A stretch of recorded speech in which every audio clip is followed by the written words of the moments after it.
this content is directly related to your ability to take a derivative. If you can take a derivative, this is nothing. All right. So antiderivative, I think it's obvious if you've never seen the term before, it's the opposite of a derivative. You're going the other way. All right. So an example, x squared is n antiderivative of 2x. All right. Not the antiderivative, but n antiderivative. The idea here is that you can have some constant c that would differentiate down to 0 because the derivative of a constant is always equal to 0. All right, so you could have x squared plus 2, x squared plus 7, x squared minus pi. It's all going to get you down to 2x when you take the derivative. All right, so it's kind of good news, bad news, because if you get to a point where you need to figure out what that c value is, there are limited ways in which you can check your work to make sure that it makes sense. All right, because just by taking the derivative, it's not always going to get the job done.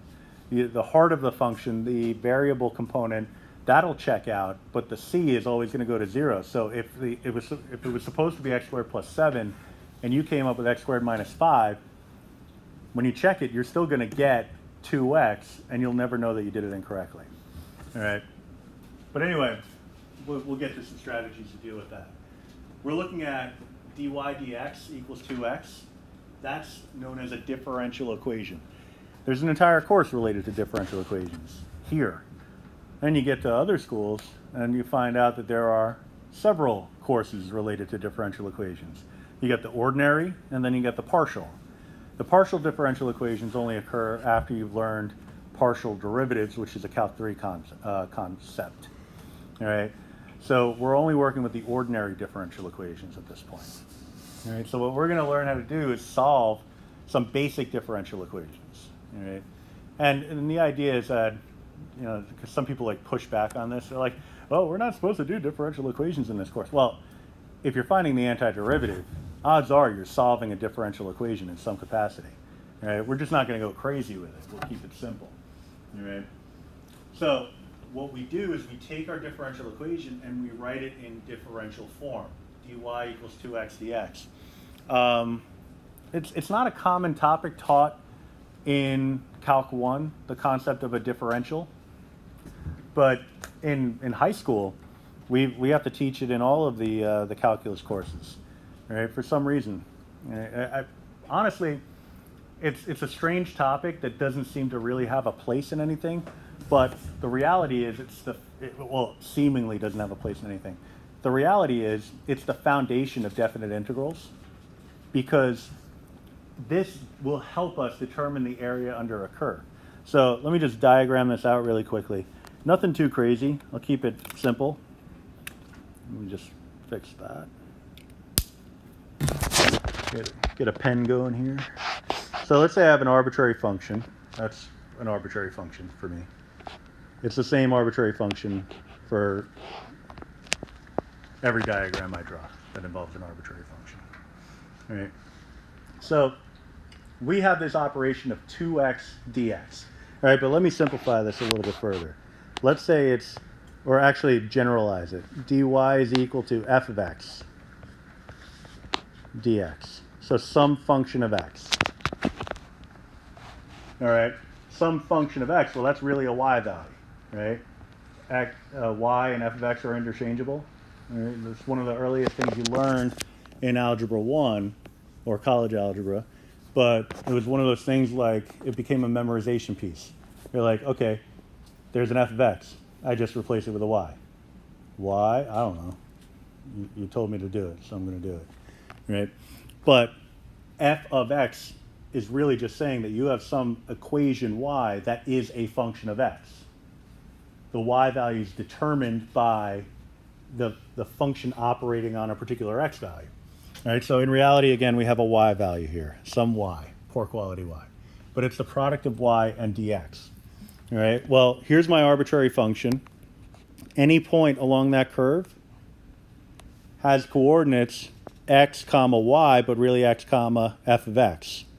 All right, you can write it either way. All right, which tells me that the distance from the x-axis to that point in space is our f of x. All right, so I'm just going to draw a little arrow there, f of x.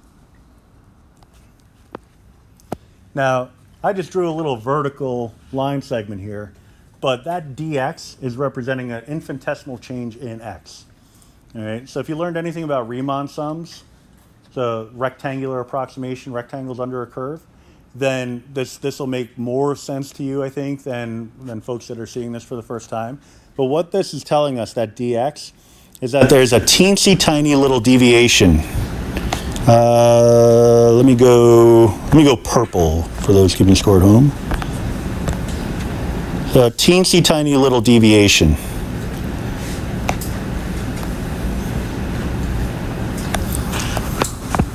In the x direction. Doesn't matter which way you go. I'm going to go to the left here.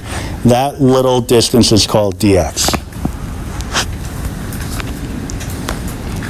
All right, so that adds a little context to this differential form concept. All right, because what it's telling us is that the product of f of x and dx, whether you get specific or otherwise, the product of f of x and dx is giving us the area of a teensy tiny sliver of a rectangle that's bounded between a curve and a particular axis, in this case the x-axis.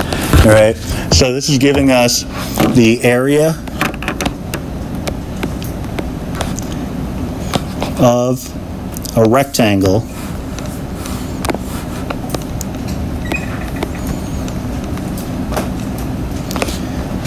bounded between f of x and the x-axis. Right, but the key is that rectangle has infinitesimal width. So then a natural question would be like, all right, cool, dude, what did we accomplish by doing that? You know? Is dy there or dx? The product of f of x and dx. Because you're looking at a rectangle, base times height.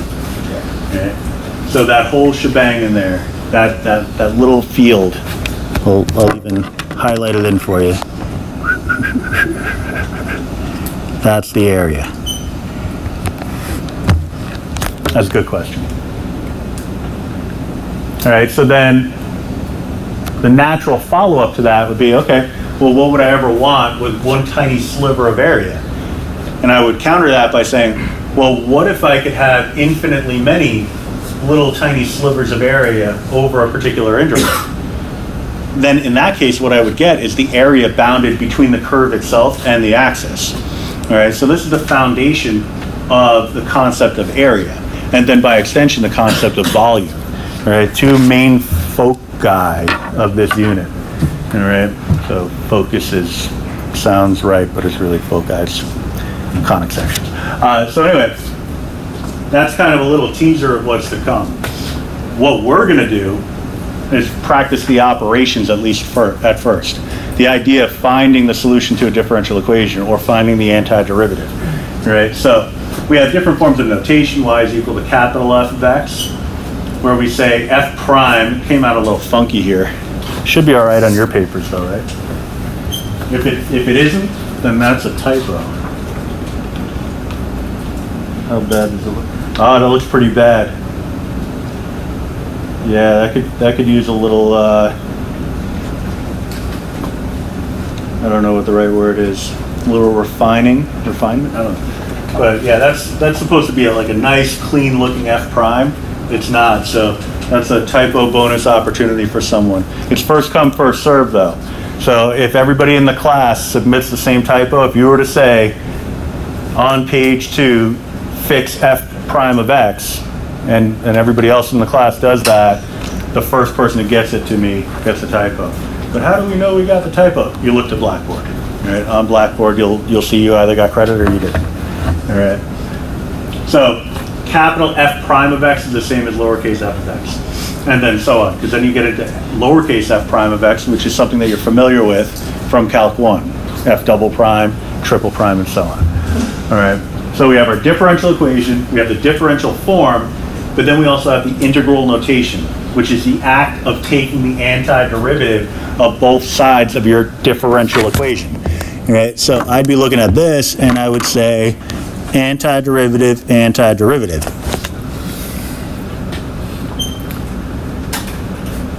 The notation could use a little improvement, or at least the way I draw it. It's poor quality, but nothing I could do about it.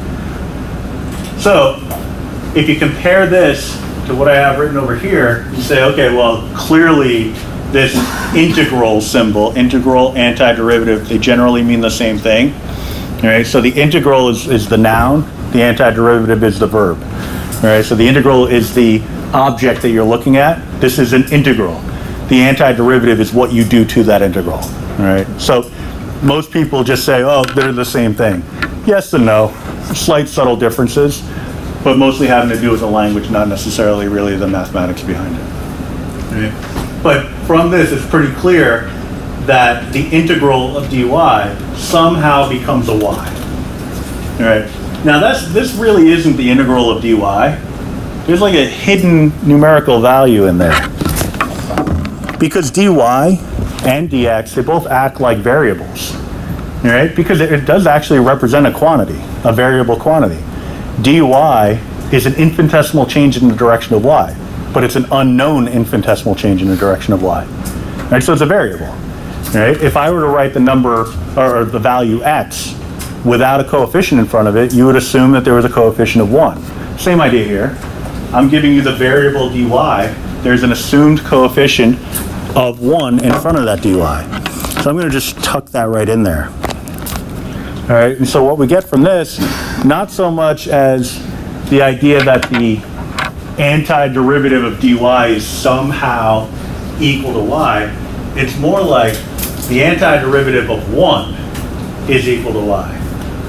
All right? It's a little bit more complicated than that, having to do with the areas, but really, this is the foundation for everything. Because when I teach this in the high school level, and even Calc 1, early on, like, because in Calc 1, if you experience this, it was like, what, the last 2 classes? And it was like, all right, let's do some antiderivatives. And then a teacher will just like blast you with the information. You'll be like, all right, cool, I guess I got some of that. Right? But in Calc 1, in AP Calc and regular calculus in high school, they don't take this. They don't say, like, I tell them the antiderivative of 1 dy is equal to y. They don't just accept it. They're like, wait, why? How is that possible? Right? This is a geometric representation.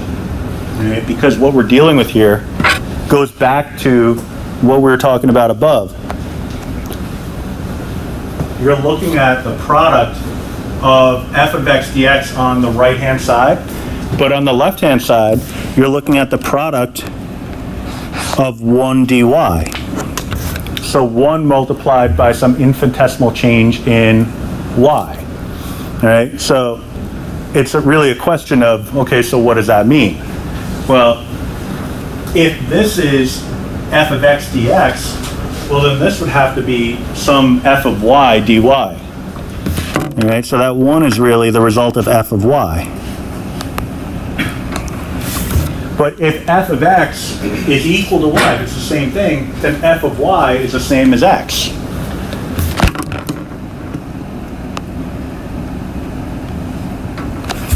All right, they mean the exact same thing. So a function of y would necessarily give a result of x. So what this is telling us is that we're getting the product of x equals 1 and dy. All right, so what I would do is just draw a quick diagram. All right, so xy axis. Here's x equals 1. Vertical line, and we're looking at some infinitesimal change in y. So I can establish that. I can create a little scale here. Here's a little dy. All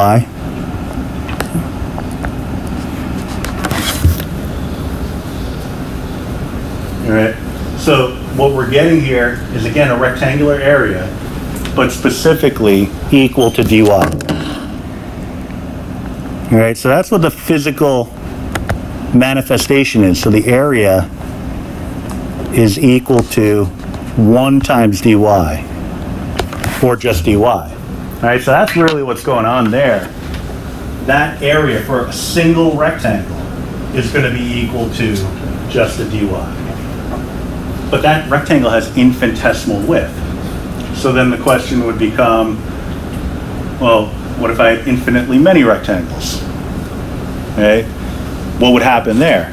Well, the reality is what happens there, and we'll explore this in more detail down the line when we really get into definite integrals, is that if you had infinitely many of these dy's over an interval and added them all up, what you would end up is a total area, width is a total area equal to y. All right, so geometrically, this would give us a value of y. Now, in terms of your knowledge of Calc 1, it's even simpler than that, because I mentioned rules before and how important they are. We're going to discuss some rules, and then once we've discussed the basic rules, we'll come back to this and you'll see exactly how mathematically it becomes just a y, right? But really, if you have it always in your mind that the integral, that symbol, is the collection of these little teensy tiny areas over an interval, that's really all you need to have a good conceptual understanding of an antiderivative. All right. So, basic rules of integration.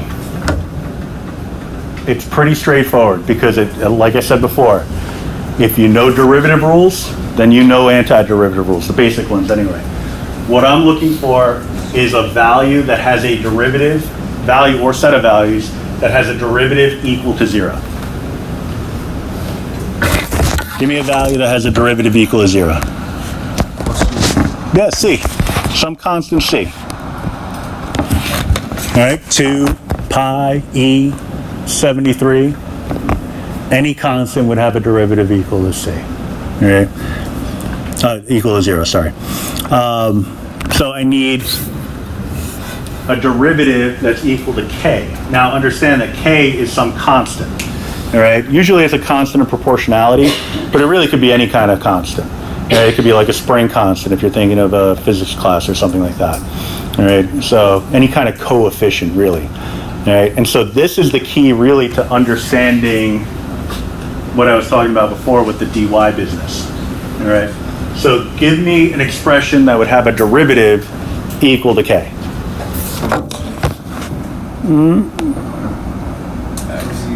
It would have to have an x in it, right? Kx plus c. If the x was already there, then I would agree that it's the 1/2 kx squared, but the x wasn't there already. So what we want to think about in this case is like k is a constant, so let's say it's a 2. In order to have a derivative equal to 2, it had to be 2x. 2x gives you a 2.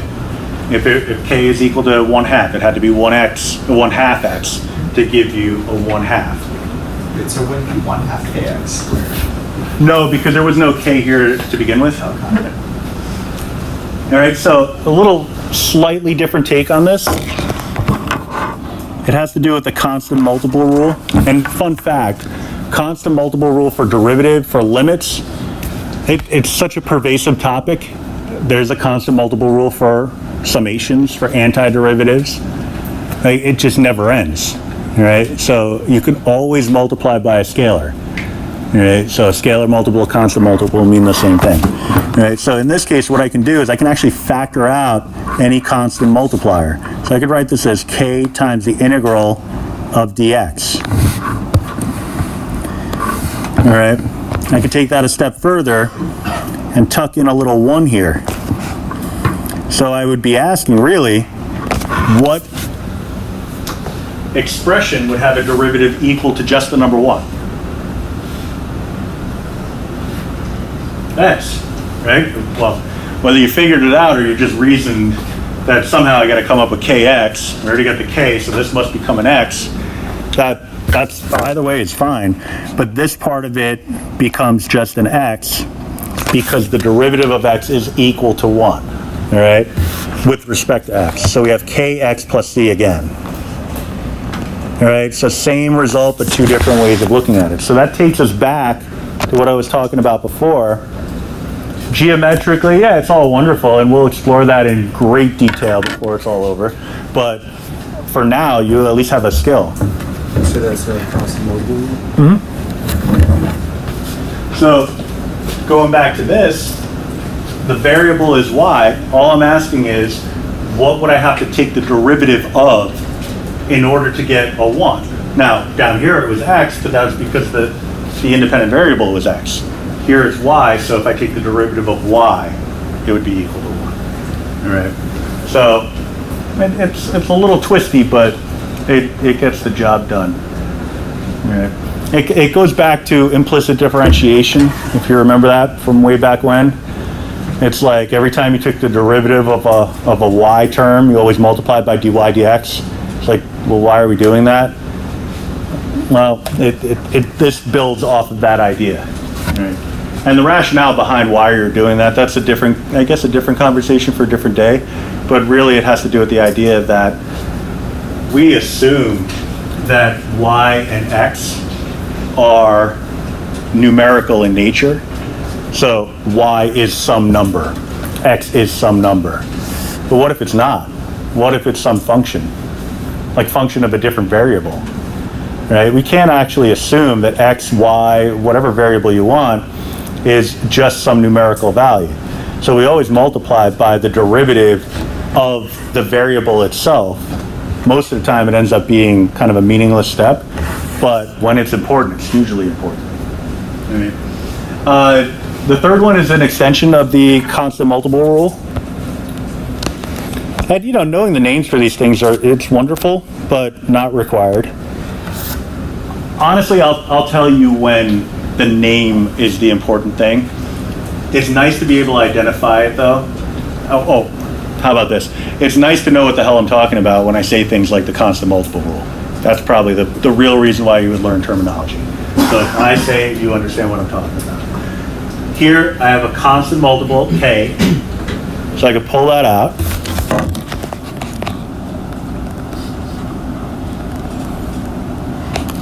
So then the only thing I have to figure out here is what the antiderivative of lowercase f of x dx is. Well, that would be if it were just an x, but this is an f of x. So I asked the question the way I did for a reason.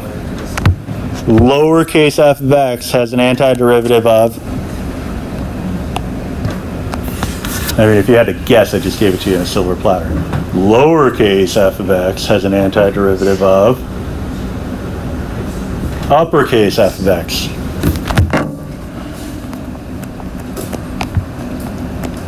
Plus the c. Do yourself a favor, never forget the plus c, ever. Which means that you have to study and stuff. All right. This idea comes from this relationship here. Well, really here and here. So if the antiderivative of lowercase f of x dx is equal to capital F of x plus c, then just multiplying it by a constant is not really going to do anything to change it. But one thing you might wonder, and this is a good thing to wonder. It's a very good thing to wonder. Let's say I was working off of this expression, and I had k times lowercase f of x dx, which essentially amounts to multiplying this left-hand side, I'll ignore the y equals, this left-hand side of the equation by a k. You might wonder, well, wouldn't that mean I have to multiply the right-hand side of the equation by k? In which case, wouldn't it be ck? You would think, if I'm multiplying this by k, I would multiply each part of this by k. But I'm taking a constant c and multiplying it by some other constant, the result of which would be a what? A constant, right? So some other constant. So instead of writing this, I would just write plus c. All right? The constant of integration is what we call an absorbing constant.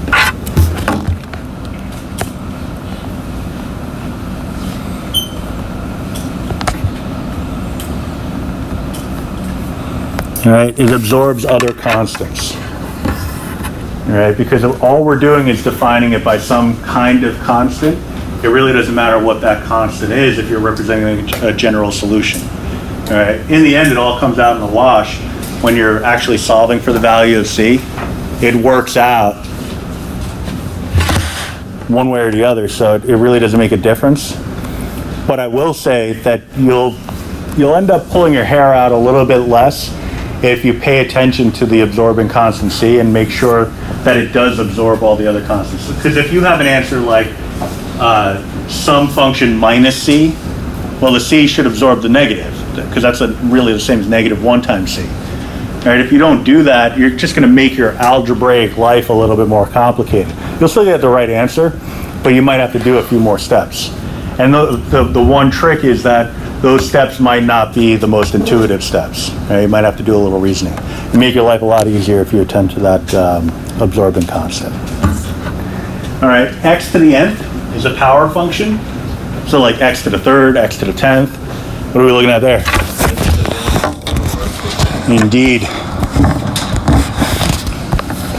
X. Oop, let me actually change it up to red. X to the n plus 1 over n plus 1 plus c. That's the reverse of the power rule. All right? You're actually just doing the exact opposite of what you would do with the power rule, for derivatives. For that, you would take your power multiplied by the coefficient and reduce the power by 1.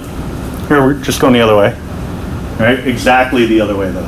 Point for point. So if you were to make a list of the process that you would use to find a derivative with the power rule, write that list, work that list from bottom to top. All right?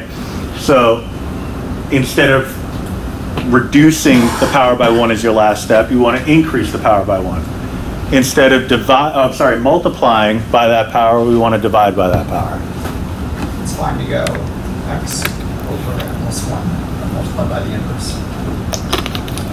X Over to multiply by 1 over n plus 1. Oh, yeah, that's totally fine. So 1 over n plus 1 times x to the n plus 1, yeah. All right. Everything else is really fact-based. So unfortunately, or fortunately, depending on strengths and weaknesses, I guess, it's either you know it or you don't. So what is the function whose derivative is equal to cosine? Sine. Function whose derivative is equal to sine? Negative cosine x. Function whose derivative is equal to secant? Tan x, secant. Just tan x.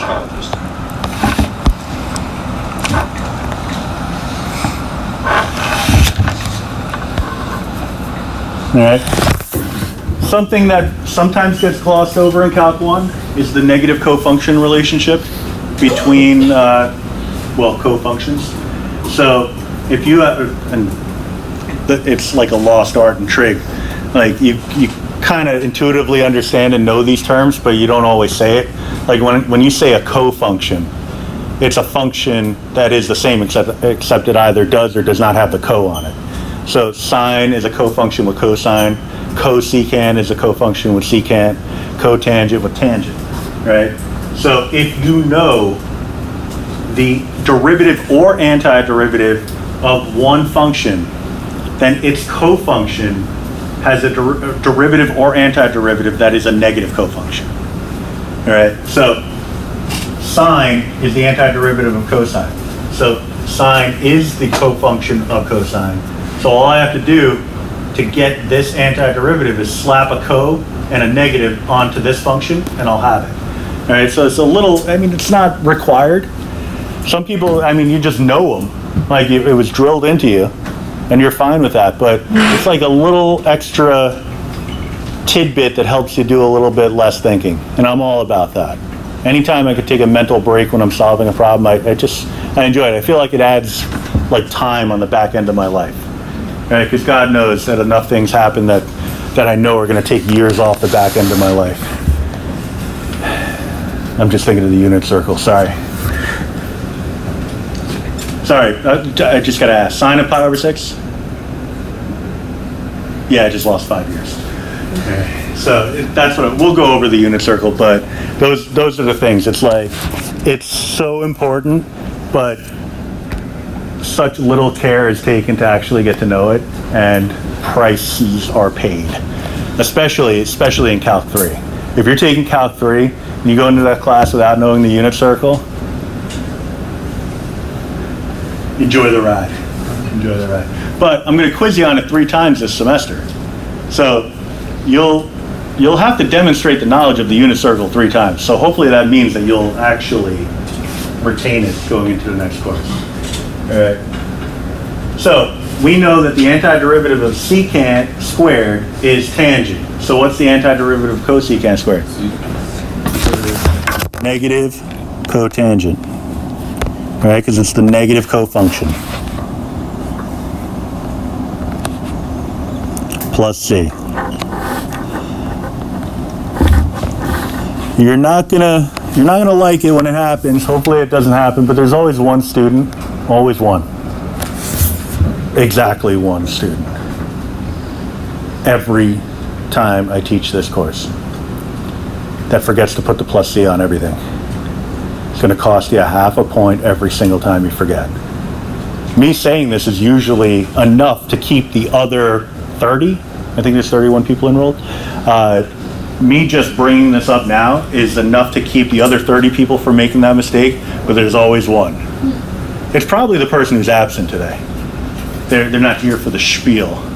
But that, like, that's how important it is. It's like, you might think it's like overly nitpicky, but I wouldn't do it if it wasn't important. So 10 questions on a test, and you forget to put the plus C on every one of them, you've already lost 5 points out of 50. So you've taken yourself down to a 90 just by forgetting the plus C. Right? It's that important. Right?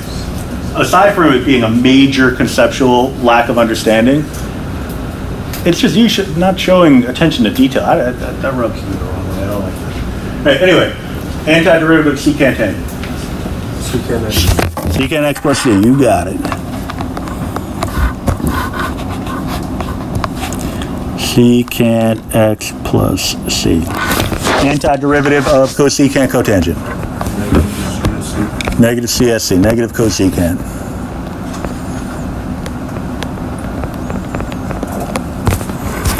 See, no fancy antiderivative rules.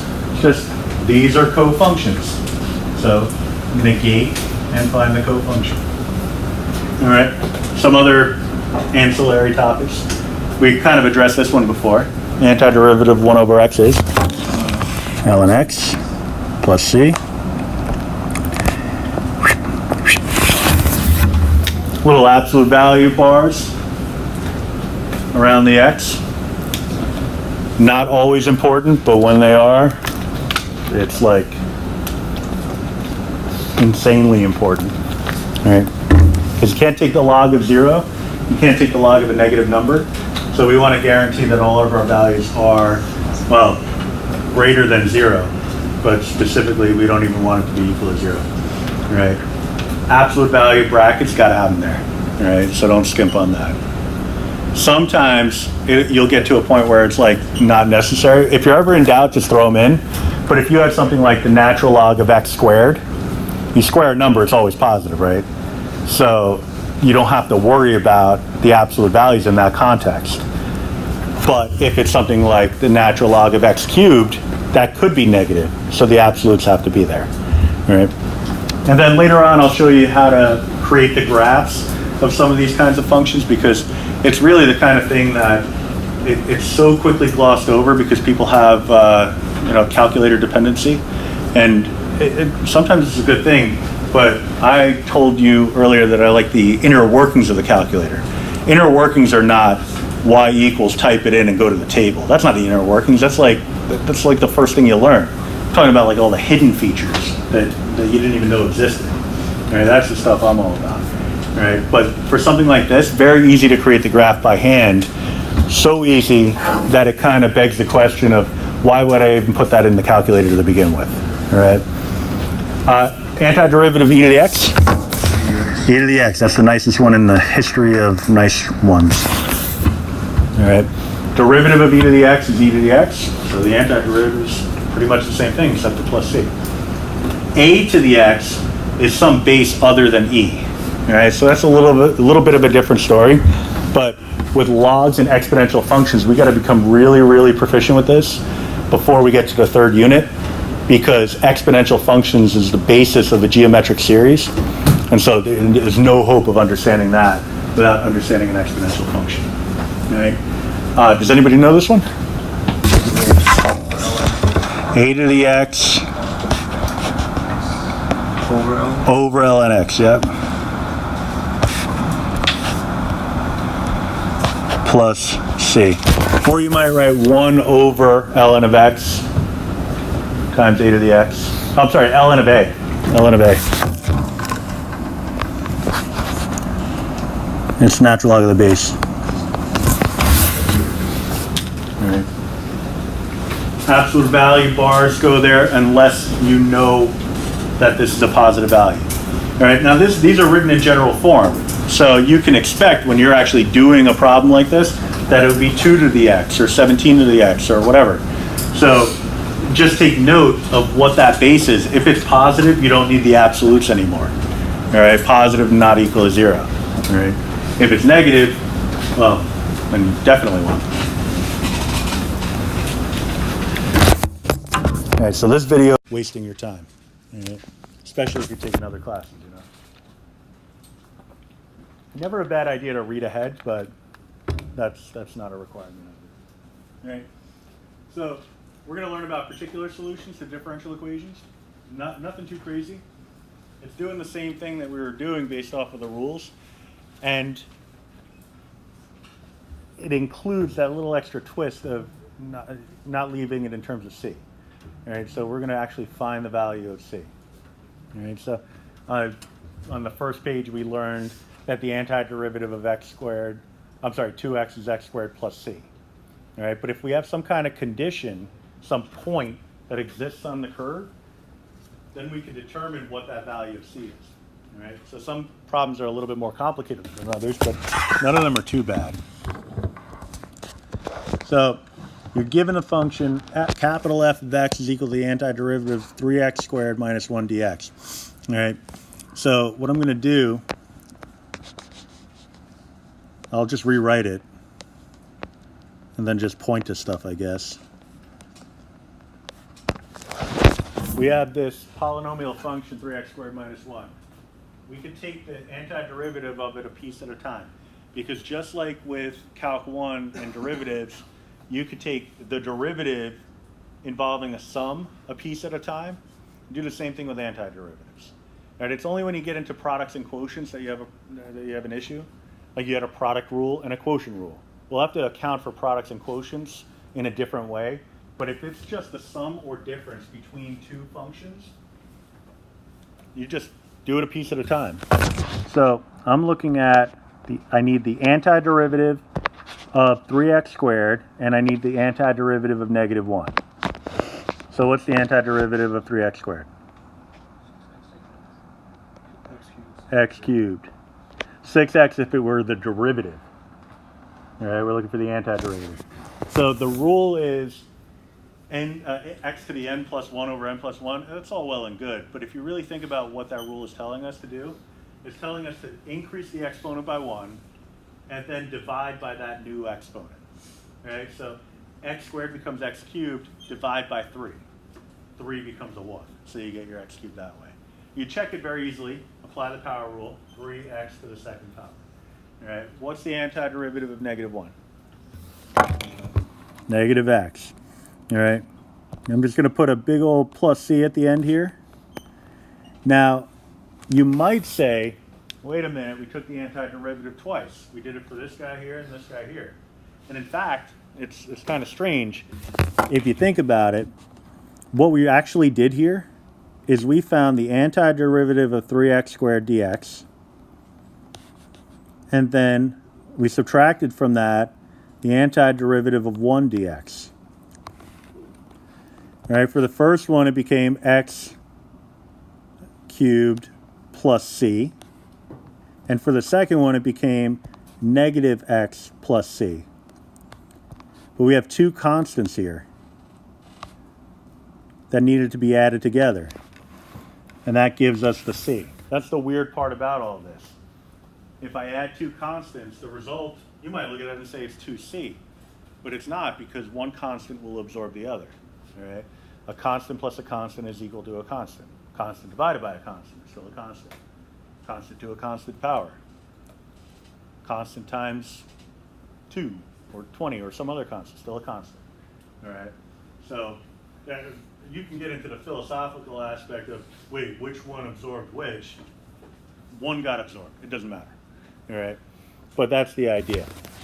So what that tells me is that I don't have to break up an integral into separate integrals just to perform the operation. They do it on the fly. And that's the important thing to realize. All right, now they gave us a condition here. They told us that f of 2 is equal to 4. We're evaluating the function. F of 2 would be really 2 cubed minus 2 plus c. So, a little substitution, we have this relationship here.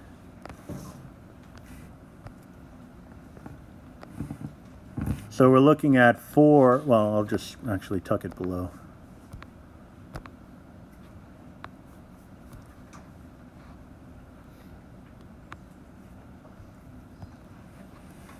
We're looking at 4 equal to really, I'll just simplify it on the fly, 6 plus c. And so 6 is going to be equal to negative 2. 6, that's so weird. Why would I say that? No good reason. C is equal to negative 2. All right, so what we get is a transition from our general solution. When you have the plus c, it's known as a general solution. When you actually figure out what the c is, it becomes a particular solution. All right, so we're looking at f of x is equal to x cubed minus x minus 2.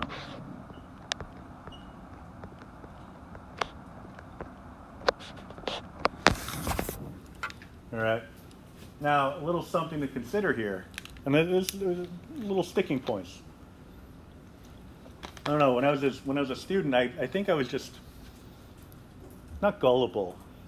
I think I'm just generally gullible, but I just believed. Teacher said, "This is what it is. This is the rule. Just do it." I didn't really I wasn't a deep thinker when it came to that. I was a deep thinker when it came to Star Wars and things along those lines, but not this stuff.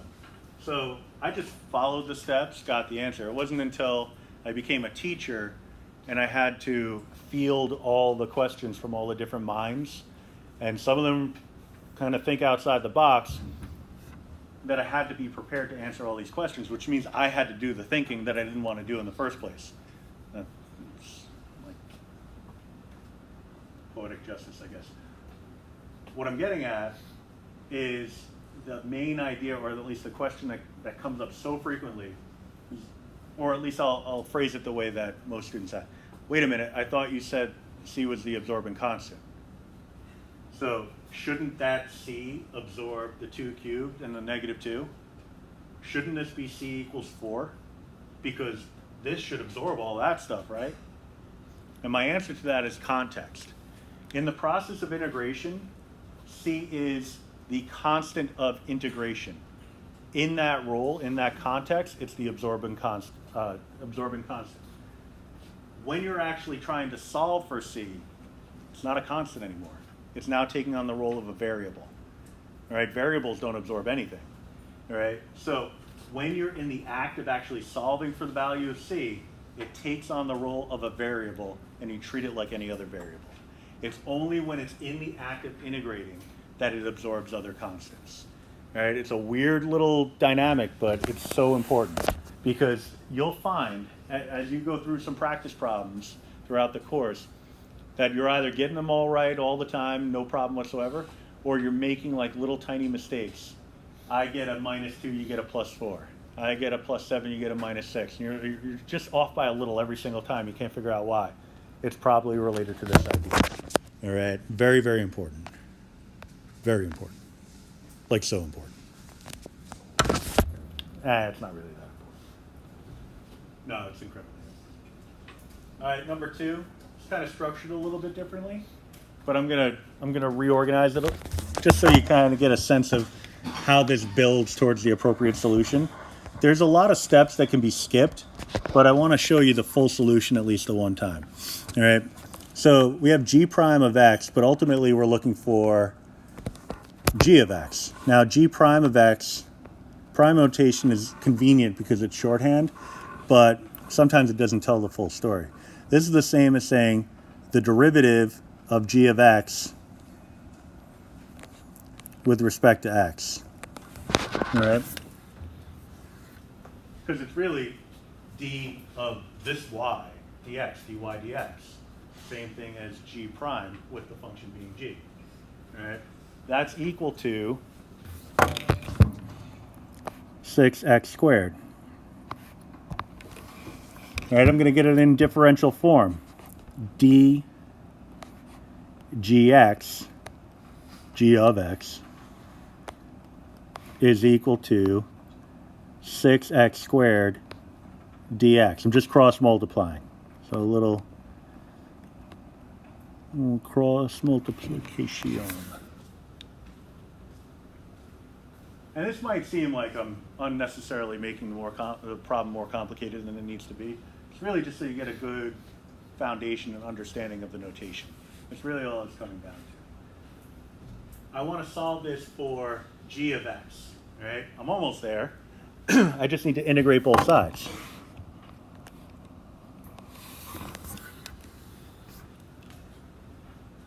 The right-hand side should be pretty clear and obvious. Right? If you're following along what we were doing previously, that shouldn't be the problem. It's looking at this and saying, what is this going to become? Well, remember, there's an understood coefficient of 1. That g of x is your y. I'll put a little y here. So this is the antiderivative of 1 dy, which we know is equal to y. And I'm saying y and g of x are the same thing. All right, so it's really just how the notation comes into being. And it's a lost little bit of information because people who go through Calc 1, 2, 3, you just want to get the problems done. You want to get them right. But then if you pay careful attention to the notation, you realize that in a lot of cases you're doing way more work than you need to because the notation in most cases tells you exactly what you need to do. All right, so here, when I see the dg of x, if I look at that and say that's the same as dy, now I know what this antiderivative is supposed to be. I don't even have to think any further. All right, on the right-hand side, a little bit of a different story. That's going to be 2x cubed plus c. All right, increase the exponent by 1, becomes x cubed. Divide by that new exponent. Take the 6 divided by 3, you get a 2. All right, so that's a general solution to the differential equation. All right, so this is general.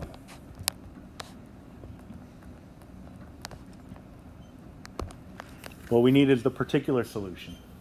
All right, they told us that g of 0 is equal to negative 1.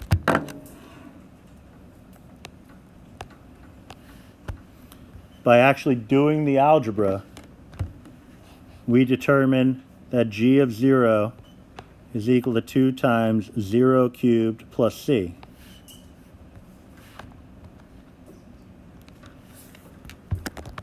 By substitution, we get to the idea that negative 1 and 2 to the 0th plus c have to be the same thing. But 2 to the 0, so 0 to the third, I mean. That's equal to 0. So we're looking at c as the result of this calculation, and negative 1 as the result of the other one. So c has to be equal to negative 1. All right, so we have everything we need. C equals negative 1. Well, that's poor quality, negative 1. And so therefore, little therefore, 3 dots in the form of a triangle, if you didn't know that. These are all the getting to know me kind of statements that I make. I don't explain all the minor details along the way for every single topic. There's some things that, if it's your first time having me, I can't take it on faith that you know a lot of these things. So I err on the side of caution and tend to over-explain, at least in the early going. So, like the 3 dots in the form of a triangle. Do you have to write that? No. You just write the answer. Just think it adds a little flair, little panache, a little certain je ne sais quoi to the problem. You know, it makes it look a little nicer. So, is it required? No, but it's cool. It's math cool. Why not, right? If you don't know what it means, then you don't put it in. The last one, and this is by far my favorite question in the entire unit, because this answers the question, if you've never seen this before, this answers the question of where did that formula come from? And it could have been in pre-calc, could have been in Calc 1, could have been in physics. And in fact, given enough time, I'm able to do this in all my high school classes. We just generally don't have enough time here. I derive every single important formula that's used in a physics class using calculus, because generally that's where they all come from. And it's kind of weird to think of it that way, but you know, you think of physics as the application of calculus. Physics doesn't exist without calculus, right? So like those shortcut rules, like when we go through this and you say, oh, couldn't I just use the physics formula to figure out whatever? And you say, well, the physics formula is the result of calculus. And by the way, this course is called calculus. So if at any point you're solving a problem without using calculus, you're probably not looking at full credit. Right? So that's just something to keep in mind. But this is a big one. So we're looking for S of t if v of t is equal to the antiderivative of a of t dt with these initial conditions. All right. So a little context is pretty important, I would say, in this case. S of t represents position.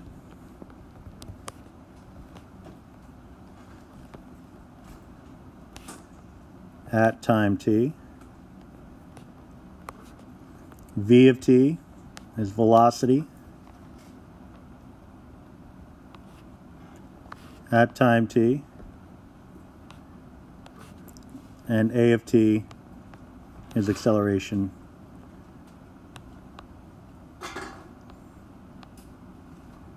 at time t.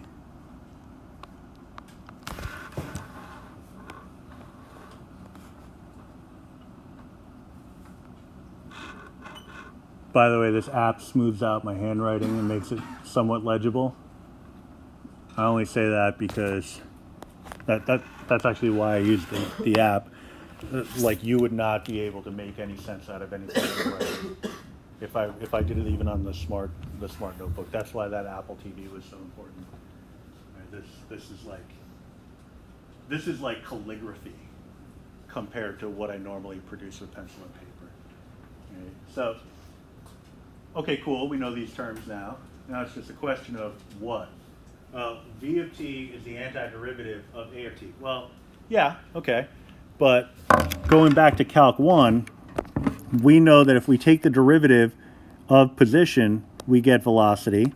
And if we take the derivative of velocity, we get acceleration. All right? And that's because the rate of change associated with position in terms of time is the definition of velocity. If I were to ask you how much your position changed in 1 hour, and you were to tell me it changed by 1 mile, now I know how fast you were going. All right? You did 1 mile per hour. All right? So incorporating that unit of time is what defines this concept of a derivative, right? As a rate specifically. But we want to go the other way. All right? I want v of t, which is equal to the antiderivative of a of t. And we're going to do it pretty much the same way we did it in the last problem. V of t is equal to the antiderivative of a of t,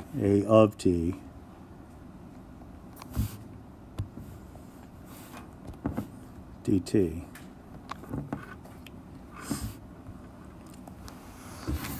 All right. So we're going to kind of look at it the right way here. It's already defined So all I have to do is work on the right-hand side. So what I did on the previous problem of working with the variables on the left-hand side, I don't have to do that yet. On the right-hand side, I do have to work some magic here. All right. So the antiderivative of a of t. Well, we know that's going to be equal to velocity.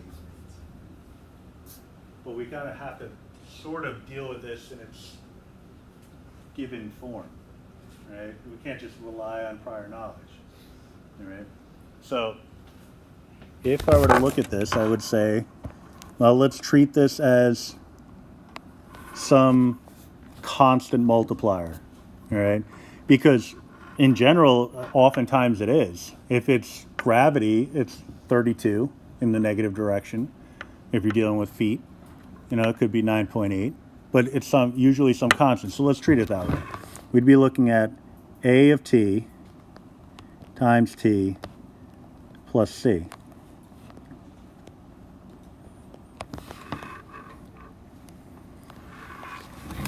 Wouldn't be AT squared over 2? Not yet, because there wasn't a t built in, because this is a of t, it's not a times t. So if it were a of t times t, then you'd be right. Okay. All right, that's what we're going to get in the next step. So you're one step ahead of me. All right. So they gave us a condition telling us that v of 0, we're going to call that v sub 0. All right, that's introducing the physics notation. It's shorthand. All right, some people call it v naught. I call it v sub 0. But really what it means is the velocity at any time t equals 0.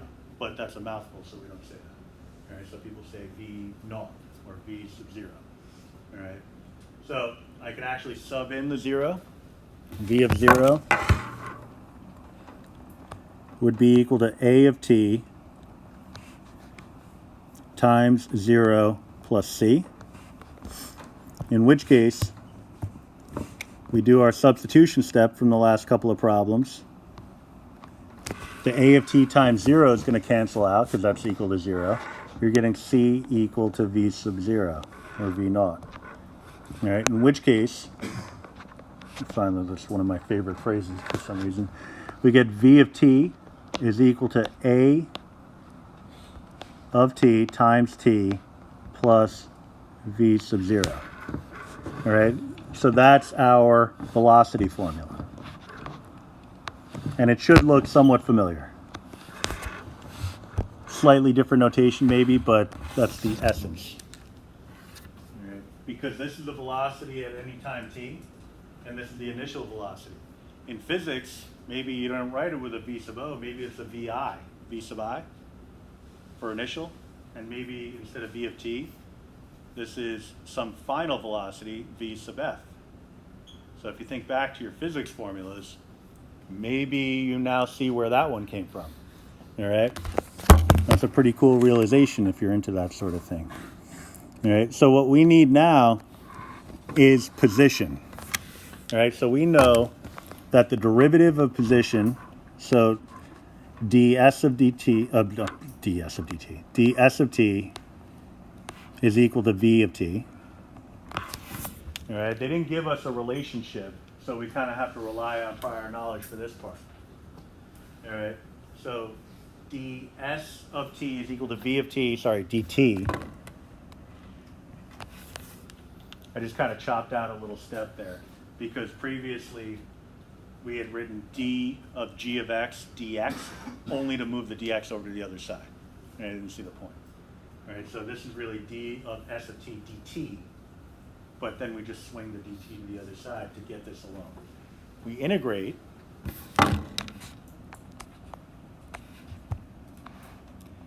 And so we're looking at this new relationship, but we know that the antiderivative of 1 d of s of t is going to be equal to just s of t, which is what ultimately we're looking for. So that's good news. On the right-hand side, we have some expression that doesn't look like it's overly useful, but we're looking at s of t is equal to the antiderivative of v of t dt. But we just figured out what v of t was. All right, it's equal to A of t times t plus VO. So antiderivative of A of t times t plus some initial velocity VO dt. All right, so it's the same expression, or at least the same value. Obviously different looking expression, but they mean the same thing. All right, so if I want S of t, I just need to take the antiderivative of this. All right, we do it a piece at a time because we have a sum here. So looking at the first piece, what's the antiderivative? Again, we're treating the A of t, that's some numerical value. All right, so gravitational constant, constant acceleration. All right, if it were a variable acceleration, it would work slightly differently. All right. But if I had some constant multiplied by t, I would just be looking to take the antiderivative of that with the reverse of the power rule. So what is the antiderivative of A of t times t? You're really just looking for the antiderivative of the t part, which is what?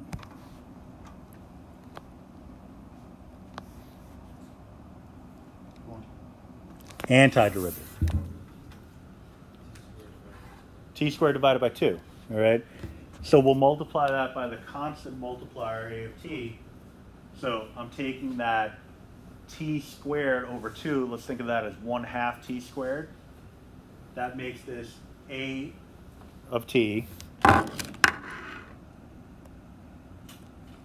over 2 t squared plus v sub o, or v naught, that's a constant. What's the antiderivative of that? Antiderivative. VOT, right idea, but the variable of integration is t, right, plus c. So that's our model for S of t. I just need to figure out what that c is, and we're good to go. All right, they tell us that S sub o and S of 0 are the same thing. So I can do a little plugging and chugging.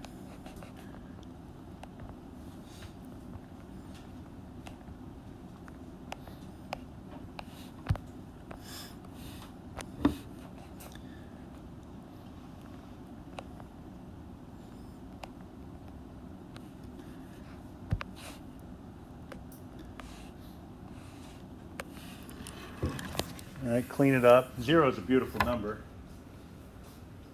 All this stuff wipes out. Just left with the plus c, so that's great news. So we know that c and S sub o are the same thing. Of